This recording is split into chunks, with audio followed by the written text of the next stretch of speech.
The day I went to my future in-laws' house for the first time to introduce myself as their future daughter-in-law, I was incredibly nervous. As soon as I stepped inside the entrance, I was greeted by my future sister-in-law, Melissa. At first, she was all smiles, saying, "Nice to meet you," with a sweet demeanor. However, the moment my future husband, Adam, left the room, her attitude shifted drastically. "You should just leave," she coldly spat, splashing water at me. I was so shocked by her behavior that I couldn't say a word. My future in-laws, who were right there, said nothing. All they managed was a weak, "Oh, well, let's not make a fuss."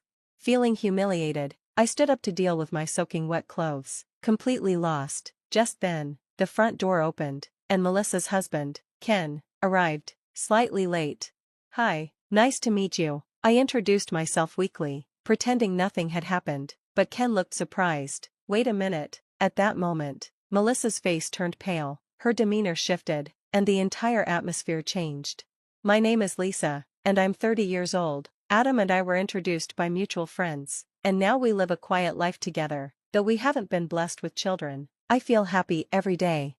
My journey with Adam began several years ago. After graduating from vocational school, I worked in housekeeping services. I've always loved cooking and cleaning, and I'm proud to have helped so many families through my work. For example, I regularly assisted busy working couples by cleaning and preparing dinner, providing them with a relaxing home environment when they returned. For families with small children, I tidied their living spaces, giving overwhelmed parents a chance to breathe. And for elderly individuals living alone, I helped with daily shopping and meal preparation, ensuring they could maintain a safe and comfortable lifestyle. Through these experiences, I found deep fulfillment in improving the quality of life for others. One family I'll never forget was the Thompsons. One day, I received a call from the company I worked for about a new assignment, a large, luxurious home owned by a wealthy couple. When I arrived, I was struck by the spacious yard and grand gate. However, parts of the house seemed neglected. "Hello, I'm Lisa. I'll be helping out from today," I greeted them. The husband, Mark Thompson, welcomed me warmly. "I'm Mark, and this is my wife, Amy. Thank you for coming. This house is far too big for us to handle on our own, so we're grateful for your help." Amy, though looking a bit tired, gave me a kind smile. I began by touring the house, deciding where to start. From the large living room windows, I noticed the garden. Though it needed care, it was home to beautiful flowers Amy had nurtured. "These flowers are lovely," I commented. "Thank you," she replied softly. "I've been taking care of them for years." I started cleaning, polishing windows, dusting furniture, and organizing their home. Mark and Amy often watched me work, occasionally chatting with me. "You're so skilled for someone so young. How did you get into this line of work?" Mark asked. "I've always loved cooking and cleaning since I was a child," I explained. "I wanted a career where I could help others." Mark nodded in approval, looking pleased. Over time, we grew closer. Between tasks, we would sit for tea and share stories. One day, Amy showed me their family photo album. "What a lovely family. Is this your son?" I asked. "Yes," she said. "He works for a big company and travels all over the world, so he doesn't come home often. Right now, I think he's in, well, I forget which country." Though they spoke proudly of their son's success, a hint of sadness lingered. "It sounds like you're very proud of him." "We are," Mark said, "but we miss him a lot. When he comes home, it's the highlight of our year." Their longing for their son touched me deeply. I found myself wishing for his return, too. One day, Mark asked for a special favor. "Lisa, could you help me with something? Today is Amy's birthday." Honored, I prepared a special meal for her 77th birthday, complete with her favorite Japanese dishes and a homemade cake. When I served it, Amy's eyes welled with tears. "This is the most wonderful birthday I've had in years. Thank you so much, Lisa," she said, her words deeply moving me. But time is relentless. One day, when I arrived at the Thompson house, I noticed a black ribbon on the front door. A terrible sense of dread washed over me as Amy greeted me with red, tear-streaked eyes. "I'm sorry I didn't contact you, Lisa, but Mark passed away yesterday," she said, her voice breaking. Her words hit me like a ton of bricks. Mark, who always greeted me with a warm smile, was gone. A painful tightness gripped my chest. From that day on, Amy's demeanor changed. She stopped tending to her beloved garden, and the once vibrant flowers began to wither. She would sit on the sofa, staring blankly, lost in grief. I tried everything to cheer her up, but the void in her heart remained. Even the meals I prepared would go untouched. "Lisa, I think it's time for me to prepare for my own departure," she said one day, her voice heavy with sorrow. Hearing her words, I couldn't hold back my tears. Every day, I searched for ways to lift her spirits. I took her on walks around the neighborhood, and with her son's permission, I even arranged small day trips for Amy to help lift her spirits. "Ever since you started visiting, my days have been so much brighter," she said one afternoon, her voice filled with gratitude. "I don't feel as lonely anymore. Thank you so much." Her words meant more to me than I could ever express. Just hearing her say thank you made everything worth it. However, only a few days after she shared those heartfelt words, Amy quietly passed away. For a while, I couldn't process the loss. The house, once filled with life and warmth, now felt vast and empty. Without Amy, it was as if all the color had drained away. I buried myself in work, using it as a way to numb the pain. My friends noticed the change in me, especially Emma, my close friend. "Lisa," she said one day, gently but firmly, "there's someone I really think you should meet. He's a great guy, just give it a try." After Amy's death, I hadn't been able to fill the hole in my heart. I went through the motions at work, but my passion was gone. Seeing me like this, Emma invited me to a dinner gathering. That night, for the first time in a long while, I dressed up a little and tried to push through my lingering sadness. When I walked into the restaurant, I saw Emma waving at me from across the room. Sitting next to her was a man I had never met before. "Lisa, come meet Adam," Emma said with a wide smile. "He's a really kind guy, and I think you two will get along great." Adam greeted me with a warm, gentle smile. As the night progressed, my nerves began to settle. During dinner, we talked about our work, hobbies, and families. Eventually, I shared my story about Amy. Before I realized it, I was crying. "I'm so sorry for bringing this up," I said, embarrassed. "It's okay," Adam replied, his voice soft and comforting. "Losing someone important is really hard." His warmth and understanding were like a balm to my soul. In that moment, I felt a weight lift off my heart. Adam listened quietly, his steady presence giving me a sense of comfort I hadn't realized I needed. After that night, Adam and I stayed in touch. We began meeting up regularly, grabbing meals, talking during breaks in our schedules, and simply enjoying each other's company. Spending time with Adam gradually filled the void in my heart. One evening, as we sat together at a quiet cafe, I found myself saying, "Adam, I feel so at peace when I'm with you. I want to be with you forever." Adam looked a little surprised, but then smiled gently. "I feel the same way, Lisa. You make my heart feel at ease. I want us to keep sharing these calm, peaceful days together." Tears filled my eyes, but this time, they were tears of joy. Being with Adam helped me rediscover my smile and my hope for the future. I felt certain that, no matter what challenges lay ahead, I could overcome them with Adam by my side. From that moment on, our days together felt like a dream. Each moment spent with Adam became a treasure. A few years later, we decided to get married. When the day finally came to meet Adam's parents, I was nervous. As we approached their front door, my hands trembled, but Adam gently squeezed my hand. "It's okay, Lisa," he said reassuringly. "My family is really nice." At the entrance, Adam's parents, Ryan and Sarah, greeted us warmly.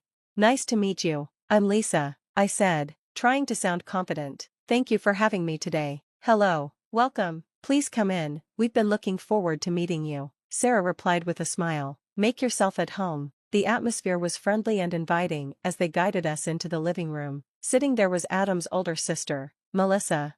Melissa greeted me with a dazzling smile. She was strikingly beautiful, with long, shiny black hair that gleamed in the sunlight and big, expressive eyes. Her cheerful personality instantly lit up the room. "Hi, I'm Melissa, Adam's sister. Thank you for coming today," she said warmly. "It's an honor to be here," I replied with a smile. At first, Melissa's friendliness put me at ease. We chatted easily about how Adam and I met, and the conversation flowed naturally. "So, how did you and Adam meet?" she asked. "We met through mutual friends," I explained. "From the first time I met him, I was drawn to his kind nature." "Oh, that's lovely to hear. Adam has always been such a kind soul, ever since he was a child. He's still that way, so gentle and caring," Melissa said with a smile. Listening to stories about Adam's childhood made me happy. It was clear he had grown up surrounded by love and warmth. The evening felt perfect, until Adam stepped out of the room. "I'll be right back," he said, leaving to use the restroom.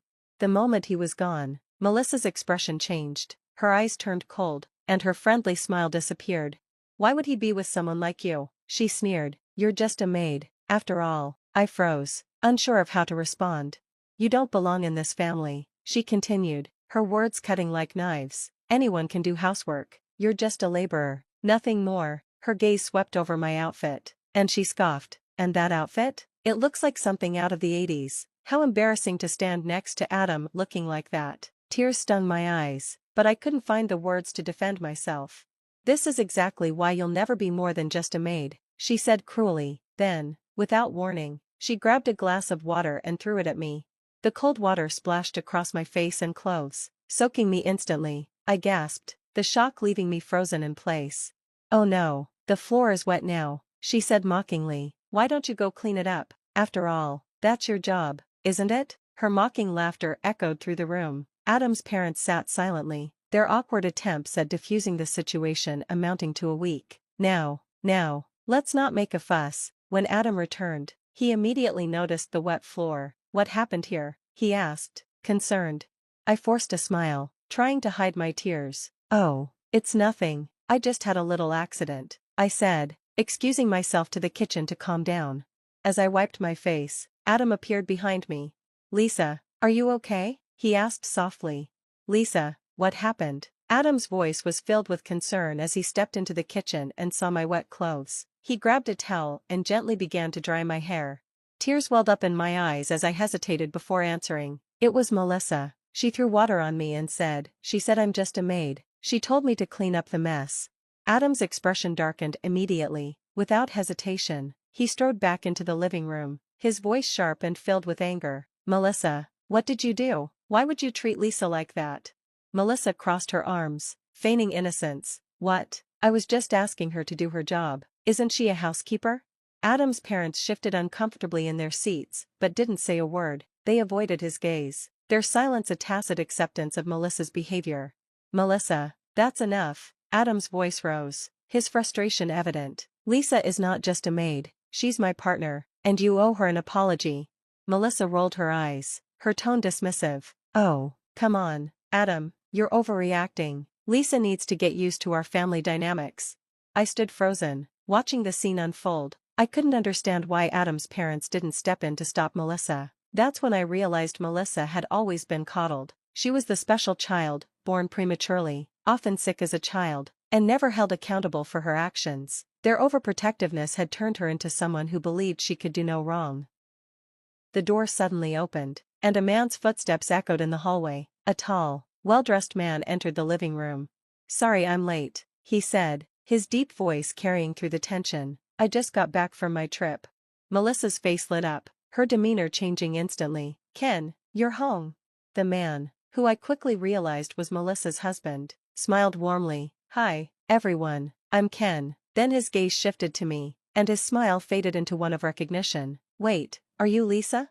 I nodded, confused. "Yes, I'm Lisa. Nice to meet you." Ken's face brightened. "I can't believe it. My parents used to talk about you all the time. You helped my mom so much after my dad passed. She always said you were like family to her." Tears sprang to my eyes at his kind words. "I'm glad I could be there for her." Ken turned to Melissa, his expression now serious. "Melissa, what's going on? Why is Lisa soaking wet?" Melissa's face went pale. She stammered, I didn't mean to." Ken's gaze hardened. "You didn't mean to?" "Melissa, this is unacceptable. Lisa was a blessing to my family. She deserves respect, not whatever this is." I'm sorry," Melissa muttered, her voice shaky. "That's not good enough," Ken snapped. "You need to take responsibility for your actions. This behavior isn't okay." Melissa burst into tears. "I don't know why I acted that way," she admitted. I felt jealous. Lisa's worked so hard for everything she has, and I've always been taken care of. I felt useless and small compared to her, and I lashed out. "I'm sorry, Lisa." Her confession left the room in stunned silence. For the first time, Melissa's vulnerability shone through her polished exterior. "Melissa," I said softly, "thank you for apologizing. I hope this is the start of something better for you." Ken let out a sigh. "Melissa, none of that excuses what you did, but I'm glad you're starting to see things clearly. You need to make real changes." Melissa nodded, wiping her tears. "I will, I promise." The atmosphere was heavy as Adam gently took my hand. Let's go, Lisa, we've had enough for today. As we left, Adam squeezed my hand tightly. I'm so sorry, Lisa, I never thought Melissa would act like that. It's okay, Adam, she has her own struggles to deal with. I just hope she grows from this. The drive home was quiet but comforting. We knew we would face any challenges together, no matter what. In the months that followed, Melissa's life took an unexpected turn. Her marriage to Ken unraveled as trust between them broke completely. They eventually decided to separate. Without Ken or her parents' constant support, Melissa faced the harsh reality of living on her own for the first time. She struggled but slowly began to grow. She got a job, learned to manage her finances, and discovered the strength she never knew she had. One day, months later, I ran into Melissa at a coffee shop. She looked different, still confident but with a newfound humility. Lisa, she said softly, it's been a while. It has. How are you? She hesitated. I'm doing better. I've had a lot of time to think about what I did, and I want to say I'm truly sorry. I was wrong to treat you that way. Her sincerity surprised me. I can see you're working on yourself, Melissa, that's what matters. Melissa smiled, a small, genuine smile. Thank you. As for Ken, he moved on, focusing on his career and personal growth. Meanwhile, Adam and I continued building our life together. Despite everything, our bond only grew stronger. I'm proud of you, Lisa, Adam said one evening. Why? Because you stayed true to yourself. You're the strongest person I know. His words filled my heart with warmth. No matter what challenges came our way, I knew we could face them together, and for the first time in a long while, I felt at peace.